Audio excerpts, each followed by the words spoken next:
Looking for the top 5 pro strategies for your upcoming Disney World trip? Then get ready, because these tips are going to tell you how to succeed on your Orlando vacation in ways you might have not thought possible.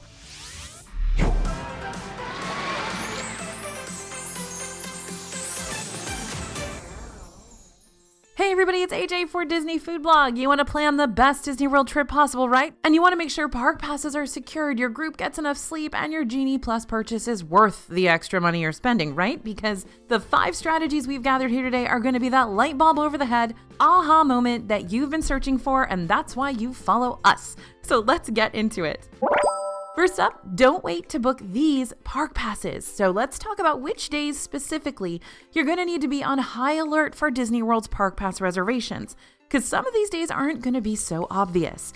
Park pass reservations are the second step you'll have to make after you purchase your park tickets. These will reserve your spot in specific parks you're wanting to visit, but you'll need to double check the park pass calendar on the Disney website before buying your tickets and make sure all those reservations haven't been swiped up just yet. After all, park tickets are non-refundable, so you don't want to accidentally spend hundreds on something that won't provide you with the exact park experience you're after. When you visit Disney World during its off seasons, like the beginning of the year, right before school releases for the summer, and when school goes back in session, grabbing park pass reservations should be easier to do since the parks won't be as packed, relatively speaking. But during other times of the year, the Disney World parks are booming, and if you don't get there ahead of time and snatch up those park pass reservations, ideally months ahead of time, you could miss your chance to, especially when it comes to Magic Kingdom, which has been the frequent victim of sold-out park days. So which days are the ones you're going to need to plan ahead for even more than usual? Well, you can probably already guess the first category.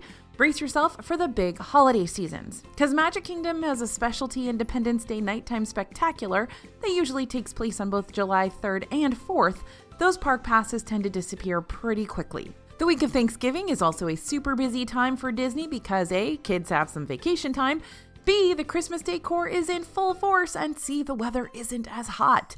When it comes to Christmas Eve and Christmas, the parks are swarming with good tidings and cheer and lots of people. But the week leading up to Christmas and the week after Christmas are also going to be packed with folks, especially that week after Christmas. It is bonkers during that week after Christmas. But the crowds don't stop there. Although mid to late January's crowd levels do start to dwindle a bit, expect them to be in full force for New Year's Eve, New Year's Day, even a few days after the new year. And you want to keep an eye on those sneaky 3-day weekends. Martin Luther King weekend, President's Day, Memorial Day, Labor Day. Those are all going to bite you in the rear end if you don't get your park passes early. Okay, now when Disney has something special going on in the park, the Disney fans come running, sometimes even literally. Take the Run Disney races, for example. Thousands of people travel from near and far to compete in the Run Disney race weekends, and they often bring their families with them so they can visit the parks afterwards. There are multiple Run Disney events throughout the year, including the Springtime Surprise in April, the Wine and Dine Half Marathon in November, Walt Disney World Marathon in January, and the Princess Half Marathon in February. Take a look at the dates for these races when planning your trip and see if they coincide with your travels, because those days will be busy and the traffic's going to be weird too. On the very first day of a new festival as well, Epcot sees some of its biggest crowds. The next new festival, Food and Wine, starts up on July 27th, so if you're planning on going to Epcot right when the fest kicks off, get your park passes early, or just plan on visiting Food and Wine a little later on when the hype dies down. It's easier to snack around the booths after the first few days of the festival, believe me, since those long food lines won't be bogging you down. And on October 16th, 2023, the Walt Disney Company as a whole will be celebrating its 100th anniversary. Celebrations began at Disneyland Resort at the start of the year, but we know there'll eventually be more offerings on the East Coast as well, like a new fireworks show at Epcot. Whenever those celebrations kick off, you'll want to go ahead and snag a reservation to whichever park you want to visit. As long as you purchase your tickets and book your park passes well in advance, we're talking 180 days out, you should still be able to get into the parks even on their busiest days, if you're brave enough to swim against the constant current of people, that is. But if you miss your window of opportunity to book a park pass reservation, don't lose hope just yet. Keep checking back on the Park Pass calendar to see if more availability is added to the website later on. Sometimes other guests have to change their vacation plans and drop their park passes to go another day. Sometimes Disney just pulls out more availability out of thin air. It's amazing. In the meantime, you can always book a different park with current availability just to make sure you have a park pass secured. Then you can modify your pass if you find some out-of-the-blue availability for the park you really want to visit. It's also not a bad idea to invest in a park hopper, especially if you only have a limited time to visit Disney World. With a park hopper, you'll be able to jump over to any other park starting at 2 p.m. without needing a park pass to do so, giving you the chance to visit, say, Magic Kingdom, even if you weren't finding park pass availability for that day. Now, once you get into the parks, you're going to want to use the ultimate and newest Lightning Lane strategy. There's a Lightning Lane hack that's helped us improve our Genie Plus game recently, and you need to know how to use it too. Now, before I get to this point, I just want to be clear with you that Genie Plus can be a lot to wrap your head around. So if you're unfamiliar with how this line bypassing system works, please make sure to watch our Outsmarting Genie Plus video when you get the chance, just so you can learn exactly how this My Disney Experience extension works and how you can become the master of it. Okay, now that the disclaimer's out of the way, time to hit you with the pro game plan. Back in December, the premium Disney Genie Plus planning tool made a change for the better. Now, if you want to try to swap your current Lightning Lane selection for one with a better return time, or if you find a Lightning Lane for a ride you like even more, you can modify your Lightning Lane for the other option. This is a way better system than before because 1, we don't have to flat out cancel a Lightning Lane and risk losing both of them if the new Lightning Lane happens to get swiped up before you get the chance to book it. And 2, it doesn't start over the all too important 120-minute countdown, which is basically what Genie Plus considers to be its cooldown period. You can only book a second Lightning Lane once you use up your previous one or that 120-minute cooldown period has passed. Still with me? Again, I know it's a lot, but let me paint a picture of how you can really use this modification tool to your advantage. Let's say I'm at Hollywood Studios and I want to book a Lightning Lane for Slinky Dog Dash. I try to book this ride around 10:30 a.m. when I'm lingering in line for, say, Millennium Falcon Smuggler's Run. Unfortunately, the time frame I can grab right now for good old Slink coincides with my Roundup Rodeo barbecue reservation at noon. So here's what I do. I can hold on to that particular Slinky Dog Dash Lightning Lane for now just to have it, or I can even grab a Lightning Lane for another ride if I wanted to. Either option will help me start up the 120-minute countdown again. Okay, I'll go ahead and ride Smuggler's Run, and if I've got time, maybe grab a blue milk around 11:30 a.m. to reward myself for being such a good pilot, gunner, engineer. Really, I wouldn't. I would never buy a blue milk for that, but maybe you would. Now, while I'm sipping away, or you're sipping away, I can check back in with the Lightning Lanes. So what's this? Lo and behold, I found a new Slinky Dog Dash reservation for 2 p.m., and that should work perfectly with my Roundup Rodeo time frame. Now I can modify my current Lightning Lane that's listed for noon to this 2 p.m. time slot instead. Although I modified my Lightning Lane at around 11:30 a.m., this will not reset my 120-minute cooldown period. Remember how I originally booked a Slinky Dog Dash Lightning Lane at 10:30? Even though I modified my Lightning Lane just now, I'll still be able to make a second reservation for Toy Story Mania perhaps, or Tower of Terror at 12:30 p.m., 2 hours after I booked the first one. Listen, even though Genie Plus takes some getting used to, it's like a card game. The more you play it, the more you catch on to the rules. And the more you catch on to the rules, the more you can strategize to come out on top. You'll get the hang of it, but like I said, do your research before your trip so you don't buy Genie Plus without a clue of what's going to make this per person, per day purchase worth the investment. Go ahead and watch our video next. Now, how can you ride the 2 newest rides on the same day? Okay, 2 rides, 2 virtual queues, and 1 day to conquer them both. Can you do it? Can you really pull off this seemingly impossible task? The notion might sound crazy, but if you play your cards right and are willing to spend some extra money in the process, you can pull it off, I promise. So Disney World's 2 newest rides, Tron Light Cycle Run and Guardians of the Galaxy Cosmic Rewind, use that virtual queue system, right? Found on the My Disney Experience app. And although this is a great way to keep you from having to wait in a physical line for hours, it's also the only way to ride these 2 rides, since no standby queue is available for either one, yet. But how are we going to manage to ride both of these A-lister coasters in 2 different parks in one go? Just follow our lead. First off, you're going to want to purchase a Park Hopper ticket if you don't have an annual pass, and make a Park Pass reservation for Magic Kingdom.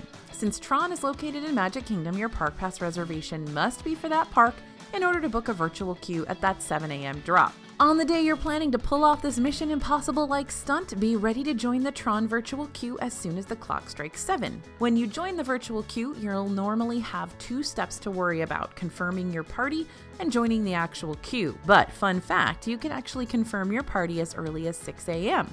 That way, when the virtual queue goes live at 7, all you have to worry about is joining it and nothing else. To book a virtual queue, open your Disney World app and make sure you tap on the 3 horizontal lines in the bottom right corner of the app display. From there, you'll tap on the tip board in the upper left-hand corner.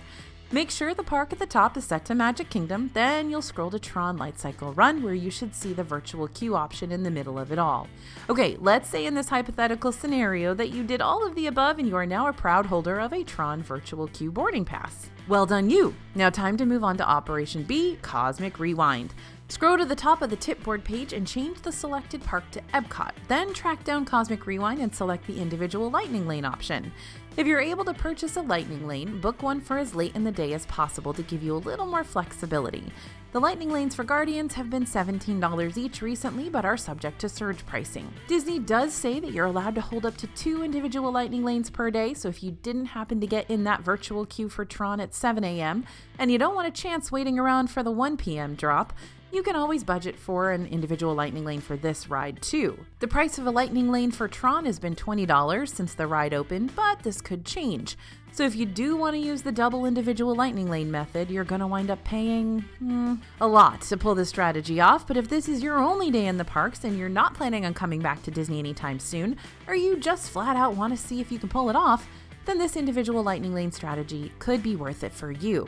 Just keep in mind that individual Lightning Lanes go live each day starting at 7 a.m. for Disney Resort guests only. Otherwise, you're going to have to wait to purchase them once the park's open for the day, and by then, the individual Lightning Lanes could be sold out. So if this is the strategy you're planning on using, you might want to look at booking a stay on Disney property for that day. But back to the scenario at hand. Let's say you did it. You got the virtual queue for Tron. You got the individual Lightning Lane for Cosmic Rewind. We're not done yet. Now we have to see if the plans play out. Go to Magic Kingdom, ride Tron, jump over to Epcot by 2 p.m., ride Cosmic Rewind, be successful, brag to your friends.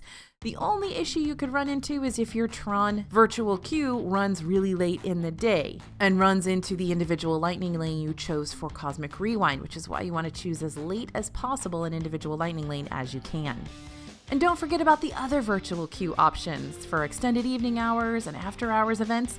If you're attending either one of those, then you might have a way easier time getting on both rides in a single day. Now, we're going to talk about those a little bit more later on. And how about that? Here we are at later on. This is going to be a weird strategy for a lot of you because I know there's a lot of rope droppers out there. But this one is to consider sleeping in. So, as you know, getting to the park super early can be very beneficial, especially if you're using early theme park entry, which gives all Disney Hotel guests 30 minutes of extra time in any of the parks before they officially open up for the day. And 7 a.m. is when those virtual queues and Lightning Lanes go live on the My Disney Experience app.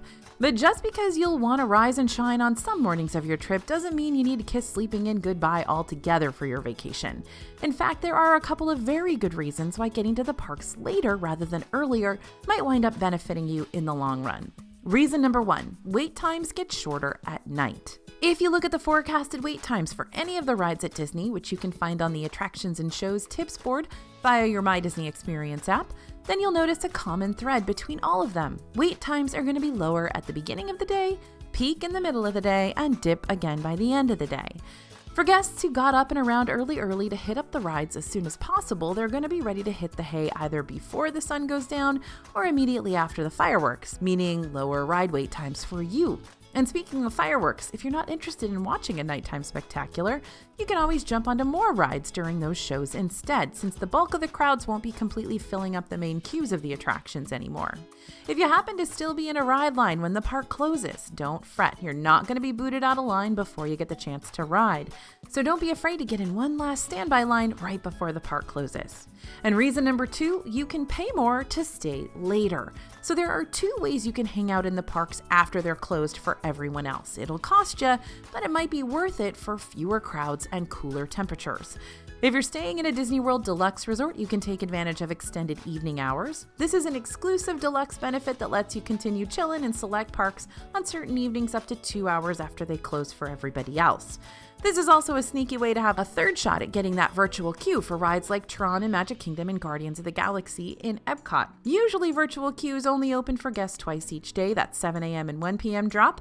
But there's a third virtual queue for extended evening hour participants that opens at 6 p.m. It's much easier for Deluxe Resort guests to grab up without the extra stress. Now, you can also stay up to 3 hours after the parks close if you purchase a separate after-hours event ticket. And this is the one that I love. It is expensive, but oh my goodness, there is nobody in those parks. So after-hours events give guests the ability to hang out in the parks when everyone else has to leave, meaning way shorter wait times for the rides.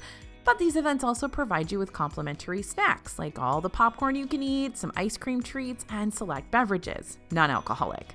One thing to note here is that park shows will not be happening during the event itself. So after-hours events are pretty much if you want to just ride.